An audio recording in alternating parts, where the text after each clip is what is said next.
Hi guys, welcome in. My name is Angel and I have some really interesting messages for you guys today. This will be about personal life, but there's also a little esoteric like soul alchemy going on here that I'm picking up, and also some honoring of the dead. The veil is becoming very, very thin. Any ceremonies, anything you're led to do, lighting a candle, buying a Passover loved one some kind of food, or ancestors that you know you come from, and maybe some traditions or foods, leaving those out and communicating with spirit, because this is going to be very, very interesting. Out of the Lucid Dreamings deck, I pulled in the upright the mythic sages, and we have the dragon there. We also have the blood moon.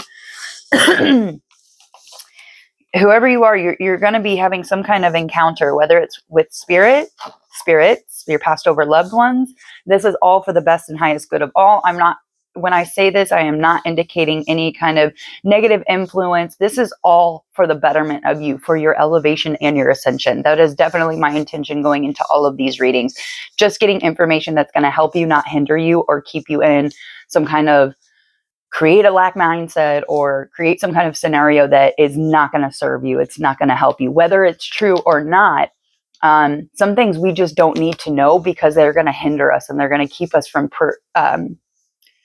pursuing, to keep us from progressing. I have no idea what that was about. Okay. Are you on? Yay. So let me get right into it. I also have the Eight of Swords, but don't get freaked out about this Eight of Swords, because it's more alchemical, esoteric, soul alchemy, and it really helps understand some energy that maybe you've been blinded to, or something's there and you don't fully understand what it is. This is really going to help give you permission to allow something to erupt, for you to be fed up and be like, I'm done. They even have a Five of Swords and a Three of Swords divided as active and passive. And we will get into it. I do want to, I'm kind of going into that one now, but it all is going to tie together. So before making a decision, seek guidance from a wise friend or a confidant.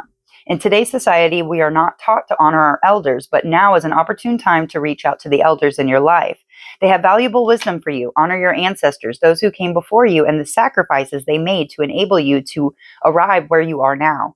Sit down and deeply listen to the stories that your seniors have to tell you. Contained within them are potent messages and answers to your current problems. Chances are that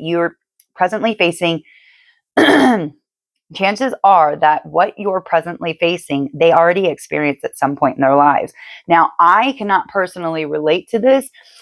Years ago, when I would talk to elders, I love listening to their stories, because something I would be going after or that I was interested in, I would end up hearing somebody's story, and then it would make me realize, okay, maybe that's not for me. And it would kind of direct me into a different way. That's why it's very important to listen. When somebody wants to share a story with you, whether you like them or not, that doesn't matter. That really doesn't matter. You got to just suck it up. And now if they are projecting energy and you're feeling very uncomfortable and you can feel that they're harvesting your energy, be discerning and step away. Now, but if somebody is just honestly opening their heart and sharing a story, elders, they do deserve our respect, because they were in a certain era, and we will be in that position at one point too. And how would you want somebody to treat you? That's the loop of karma. So if you're interacting with an elder and you're being disrespectful to them, guess what? When you get older, that's how you're going to be treated. So with this Mystic Sages, this is also talking about trusting your own intuition and your guides, going within. When you are puzzled, when you're in Eight of Swords, you don't know what to do, you're blind, not knowing where to go, by releasing that out into the universe, just screaming it. When it bubbles up and you're just like, I can't do this anymore, speak it into existence. Your emotions, what you're feeling it's going to help something come up from your psyche that needs to be addressed, that needs to be looked at, that maybe you've been scared to look at. And that is where your power is. There might be a new teacher, there might be a lucky encounter, or some kind of guidance and wisdom. Not might, there is wisdom and guidance that is coming in for whoever's watching this video. So if you have felt like you were just missing something, Like you really needed support. You really needed guidance. It's coming in for you in some kind of form. I don't know the exact form it's going to be coming in from, but with this, I also for the day is the spell for today. Today is the 24th. This is timeless, but October 24th, it talks about an apple cider spell to honor the dead. So warm apple cider, 2 empty mugs, and cinnamon sticks. Now, this is what I really love is that how these are correlating for me, maybe not for everybody else, but for me, this is very connected because by honoring your ancestors, passed over loved ones, because this isn't just honoring the elders that are still alive, it's finding your ancestry and finding out where you come from. What are their traditions? Maybe making something that your passed over loved ones really loved as an offering because the veil is very thin right now. Thank you for that confirmation. 555 on the timer. Oh my God, that's funny. 555, and then it breaks down to a 3, and we're about to talk about the 5s and the 3s. Okay, so pour 2 mugs of apple cider, one for yourself and the other for all the people you are celebrating, and add the cinnamon sticks. Close your eyes and think about those who you are remembering. Sip your cider slowly and call out their names. Tell them how you felt about them in life and how you feel about them now that they have crossed over. After each name, pour a bit of the cider from the second mug onto the ground and say, I remember you this night, and honor your memory. When all the cider is gone and you've recited all the names, go back inside. But before you do, turn, look behind you, and say farewell. So there might have been somebody that you actually didn't really get to say a proper goodbye to or something. And this could be a way to honor their memory. Okay. So if you would like to take a screenshot, this is actually something that I'm going to be doing tonight as well because of all the signs. It might be that you're actually going to get a visit or some kind of download spiritually. That's really what I'm getting here. It could be 3D. It could be a mystic or an angel in human form that you're going to run into. So really be discerning and pay attention to how you're speaking to them and how they're speaking to you. 717. That's funny. I saw that last night too when I was walking by the clock.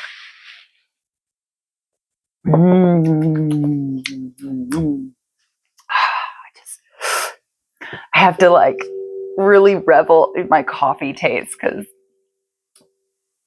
it doesn't have parasites. It's not sprayed with pesticides. So I'm like so grateful because it really does. It affects my body differently now that I know about shade grown coffee and the love and the care that some of these people put into propagating coffee beans. Like, oh, much love. Like I can feel the love in the coffee. I know it sounds weird, but I can. Okay, let's keep going. Okay, so with this 8 of Swords, this talks about somebody being blindfolded. You can even see one of them, they look like a pig. Somebody could be a zodiac sign of the pig, and they're over here with the 3 of Swords. So this talks about an uneven balance. So if we take 8 and we split it up into even numbers, it should be 4-4. So 44 could be significant. But here there's an uneven number. We know in the tarot, the 3 of Swords and the 5 of Swords, that's a lot of mental blindness. One talks about the active side being blindfolded, not knowing the next step, but still going anyway. Sometimes that can create a lot of damage. It can create more of a headache than we really want. Now, the 3 of Swords with this man blindfolded is talking about depression, inactive, unable to move, unable to do anything. And above them, you have 2 scribes. One is writing positively. Hold on. The left is positive. No. The left is the creative side. The right is the logic, like logos. So, and then we have Braham, the Hindu god. And we also have here a volcano erupting, and we have this dew, we have this mana that's about to be spread out everywhere to nourish and help what's growing to thrive. Okay. So what I want you to take away from this Eight of Swords is that you could have been in a depressive mode. You could have been continuing on, but feeling blind, like, I don't know what I'm doing, but I'm going to keep going. This is all actually good because this is a part of the process, and allowing this volcanic, like, I can't do this anymore. I just screaming it out loud. I can relate to this because of yesterday. Being fed up. I can't do this on my own anymore. I deserve loyal, trustworthy people who have my best interests in mind and are going to speak the truth no matter what they think I'm going to react to. Those are true friends, because if somebody can trigger you and make you really think, then you're going to grow. You're going to evolve. That's really cool, because now we're going to go into the role. So again, there's some kind of mana, there's some kind of eruption that you need to allow to go. So if you've had any kind of depression, unable to move or move forward, or if you feel like you're moving forward blindly, good morning, baby, 1 second. If you feel like you're moving forward blindly, then allow that energy to move.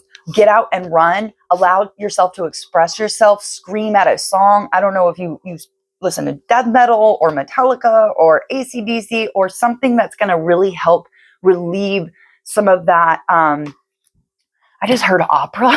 I don't know what that's about. That's funny. Whatever it is for you, everybody's different. You're going to know what it is for you. Okay, 1 second, guys. Okay. Also, 11:44 is on the timer. So the role today was Venus in the 7th house of Aquarius. Now, 7th house is ruled by Libra, and we all know Libra talks about relationships. Oop, hold on. Sorry about that, guys. My mic was on the other side. So we all know that the 7th house is ruled by Libra, which is all about relationships and again, we're talking about relationships, even with the spell for today. Venus is the planet of love and beauty and harmony. Venus governs our values, relationships, pleasure, and what we find beautiful or worth cherishing. It softens whenever it lands, inviting grace, charm, and attraction. I feel like this is what you're calling in because you're tired of this Eight of Swords energy. The 7th house is all about the other, not just romantic partners, but also close friends, business partners, and even rivals. It reflects how we relate, negotiate, and project ourselves through others. So right away, Venus here says today's energy highlights relationships, diplomacy, reflection through others, and the balance between connection and independence. Reflection through others is also really connecting to the elderly. So maybe some of you have some really wise elders around you that can help you at this time. Baby, I'm going to start cooking in a minute. I love you too, baby. Thank you. I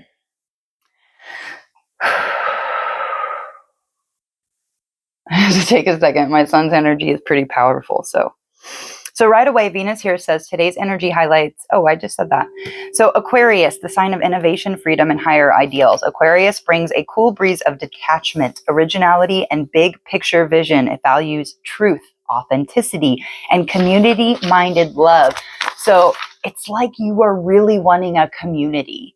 You're really wanting to be part of others so that you can share and be yourself and not have to worry about the jealousy and blah, blah, blah, blah, blah. It's more being around people that know how to look within themselves instead of projecting onto you. But again, this is also talking about how you're projecting onto others. Are you able to handle other people? You know, when people want to come at you, you can see it from that higher perspective. They're hurt. They're going through something. Flipping it around to just be like, hey, why are you acting like this? It has nothing to do with me. Is there something going on in your life that you'd like to talk about? I'm here if you would like to, talk about something, but I'm not going to be here to take your projections and take on energy that you clearly need to be handling. So, when Venus is flavored by Aquarius, I like that. Venus is flavoring, Aquarius. Relationships want breathing room, a sense of equality, intellectual stimulation, and shared purpose. Yes, we have to remember, one, women and men both process different. Women are like, oh my God, I need to hear from them now. I love them, blah, blah, blah. Men need time to reflect. They want to go out with their homies. They want to see if they're still thinking about you when they're hanging out with their friends. Do they want to talk about you to their friends? We have to remember to stay in our lane and remember how some of these things actually work. Okay. And the intellectual stimulation, like sometimes we get triggered by other people and we need to reflect, why did that trigger me? Or maybe somebody shared something and it intellectually stimulated you, or you shared something with somebody else and it intellectually stimulated them and they need time to reflect. It's about giving that space. Sometimes love is all about giving somebody the space for love. So the message for today, this role suggests that today's flow supports honest yet compassionate communication. That's exactly what I'm talking about. Understanding the bigger picture. And I'm not saying take it on or that they have a right to do that. They need to be called out. And I mean called out in a very loving, respectful way so that they know, so that they're aware. You're bringing something up into the awareness from the psyche and allowing somebody to see what they're doing and then turning that into nourishment. That's so awesome. New connections or old ones seen in a new light where authenticity feels magnetic. Yes, that is beautiful. Creative or unconventional collaborations in art, partnership projects, or mutual inspiration through shared vision. You might have a very unconventional collaboration with somebody because you're both inspired by a shared vision. That is what the focus needs to be on. Detachment as a form of love, allowing others and yourself freedom to grow without losing connection. Yes, not like, oh my God, I haven't heard from them in so long, like they probably don't like me. No. No. People have their own lives. They're dealing with their own shit. Just like us, when we need time to sort through our thoughts and our feelings, other people are going through the same thing. So we cannot be taking those things personally. It's idiotic, to be honest. When you look at the higher picture, it's like, oh, I expect them to do that for me, but I can't do that for them. If something relational comes up today, try asking, am I loving this person or myself freely? Or am I trying to hold on too tightly? This Venus Aquarius 7th house energy invites sovereign unity, love that's both connected and liberated. Doesn't that sound amazing? Being connected with somebody, but also feeling that freedom oh God, no. Who just thought about that? I'm not talking about swingers or like being open in a relationship. That's not what I'm talking about at all. No judgment. That's on you, but that's not what I was implying. I mean, in the sense of being free, it's like having that trust, being free to know that you don't have, oh, what are they doing? Who are they with? Blah, blah, blah, blah, blah. None of that. It's like, it's letting you free and that full trust and knowing, and they don't have to control anything. Yeah.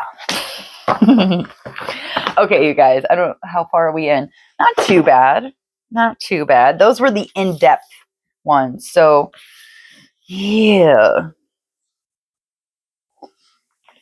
Let's get an idea. How do we want to do that?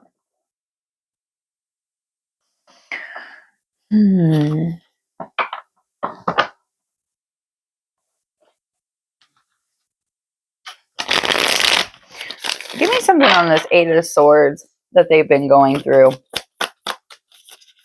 This 8 of Swords they've been going through. Death and the 4 of Cups. Yeah, you've been really discontent, bored. Oh my God, that's awesome. I got 44 here because we have 13 with Death and then we have 4 with the 4 of Cups. So I'm getting 44, and we were just talking about 8 of Swords being divided, 4 and 4. So someone could also be 35. But you were in a point like just kind of in your emotions, just not knowing what to do, where to go, who to believe. This is ending though. So Spirit wants you to know about this Eight of Swords, this active, passive, being blinded, not knowing where to go. This is coming to an end. And I feel like it has something to do with this close encounter or some kind of ritual or ceremony you're performing for your ancestors, your passed over loved ones. It's very significant here.